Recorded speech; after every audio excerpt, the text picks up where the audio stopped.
This right here will blow your mind away. Listen and do well to share this post. Working with the Nigerian government to end the genocide is like working with the Third Reich to end the Holocaust. Okay, I'm about to introduce a hero. His name is Mike Arnold. He's made 16 trips to Nigeria, some under level 4 do not travel warnings. He founded the Africa Arise International, which today runs schools for more than 600 displaced children in the camps that the Nigerian government says doesn't exist. He's a former mayor of Blanco, Texas. Yes. And he is the author of Epicenter, Nigeria, Radical Islam and the War for Global Order, a #1 bestseller on Amazon. Mike. Thank you so much. Everything I'm about to say is factual, so I have 19 pages of references. If anybody wants to question anything I say, it's right here, because some of it might be shocking. Nigeria, the 6th largest nation on earth, on track to be the 3rd largest by 2050. Top 5 OPEC, $1 trillion in minerals, a cultural powerhouse. Nigerians are among the most educated and wealthy in the United States, and they do it with integrity. Yep. Sharing the values that made America great. Last year, General Michael Langley, AFRICOM, declared the region anchored by northern Nigeria as the epicenter of global terror. ISIS, Al-Qaeda, others call it home. Their stated ambition, full Sharia across Nigeria, and then a global jihad launch pad. The recent Old Dominion shooter was radicalized in Nigeria. Two scenarios.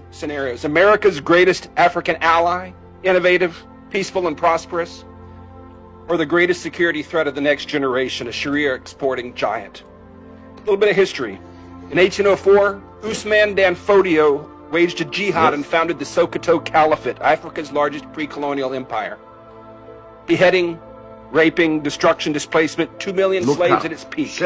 This caliphate has never ended. That's North Nigeria. The British found two worlds, brutal Sharia North and vibrant, friendly South. They kept the caliphate intact as enforcers, indirect rule they called it, then merged the two in 1914. The South declared independence in 1967, Biafra.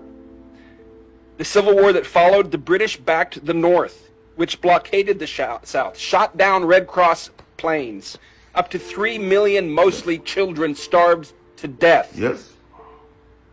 The South fell in 1970. Since then, power has stayed in the North by design, the caliphate. The current constitution imposed by northern military dictator mentions Sharia in Islamic terms 165 times. Christianity, 0. At least $9 billion a year in blood minerals are looted mainly by China, paying jihadis and corrupting military and political officials. It was President Goodluck Jonathan in his living room that leaned in and informed me about that. I know a lot of people there. I've been there a lot. Most of this is firsthand. Some key people that have been involved in this. Barack Obama unleashed the current genocide. In 2010, my first trip, Nigeria had an accidental Christian president, Goodluck Jonathan. Booming economy, only nation on earth where radical Islam was being pushed back. No slaughter, hardly any displaced people, just from random stuff. Northern warlord challenged Muhammadu Buhari, publicly called for Sharia law across Nigeria and globally. Boko Haram chose him to mediate with the government. Tinubu helped get him in office, the current president. David Axelrod was his campaign advisor. Obama blocked U.S. counterterrorism support to Jonathan, blocked other nations from helping. Jihadists flooded in from North Africa, villages massacred, millions displaced, raped, enslaved, kidnapped, churches burned. Buhari ran on ending the insecurity. It only got worse. Another person, the Sultan of Sokoto. He's like Pope and King to 108 million Muslims. Dan Fodio's 20th generation successor. He was a Nigerian general deployed to Pakistan and Afghanistan during the War on Terror when we captured Nigerian fighters alongside Al-Qaeda and the Taliban. He returned and assumed the throne in 2006, and international terror tactics and organizations appeared soon after. He has never decreed an end to the killing or mineral looting in his domain, but he's called social media a terror organization. Yes. In 2025, he publicly supported the push for Sharia in traditionally Christian southern states. President Bola Tinubu, if that's his real No name. cap. Share In this post. 1993, he forfeited $460,000 to a federal court in Chicago and fled the United States. That was proceeds from a heroin trafficking ring, which, by the way, heroin funds 37% of jihad around the world. He has appointed a man to rewrite the national curriculum whose defining credential is the book, The Islamization of Knowledge, which explicitly calls for intellectual jihad to oust Western education from nursery schools up to universities. This is academic Boko Haram by definition. Yes. And this is the guy that Tinubu put in charge of the curriculum of 50 million African Nigerian children. His new defense chief called the terrorists No cap. prodigal Share this sons post. who deserve rehabilitation. That's the defense chief. NSA Nuhu Ribadu personally called me on October 5th to be Nigeria's Jane Fonda. It is documented he armed Miyeti Allah, the Fulani militia chaired by the Sultan and named in HR 7457 for potential FDO organization. He has publicly called the terrorists brothers. Mossad Bulus, Trump's senior advisor for Africa and the Middle East, holds multiple citizenships, including Nigerian, lived in Lagos for decades. He parrots verbatim talking points of terror-linked northern imams. He is CEO of his family company, No cap. which currently Share this profits post. from multi-billion-dollar no-bid contracts issued by the Tinubu administration, issued to his business partner. He sells the heavy equipment to build the no-bid $13 billion in projects. This is Trump's senior advisor. He's also Tiffany Trump's father-in-law. Examples of ongoing failures and impunity. Ingoshe, Borno State, wiped out in the Goza massacre of 2014. The government recently assured refugees in Cameroon it was safe for them to return, paid them to return. Within weeks, on March 3rd, Boko Haram slaughtered dozens. More than 300 abducted into slavery, including the wife and daughter of a friend of mine. Share this post. The military was largely AWOL. The attacks continue there. Deborah Samuel Yakubu, 2022, college student. After finals, she posted on WhatsApp, "Jesus is the greatest. He helped me pass my exams." The next day on campus, as professors and police watched, she was beaten, stoned, tires heaped on her, and burned alive, while students filmed selfies in front of the flames, celebrating. The deputy imam of the National Mosque, who performed President Buhari's daughter's wedding, publicly justified the killing within 24 hours on his own Twitter account. No one was punished. Nnamdi Kanu, British Nigerian broadcaster from London, illegally abducted from Kenya, tried under a defunct law, now serving life in Sokoto prison for words spoken in Great Britain. Meanwhile, the northern imam just recently offered a 1 million naira bounty for the head of a pastor, then doubled it to taunt his critics. No charges, no condemnation from officials.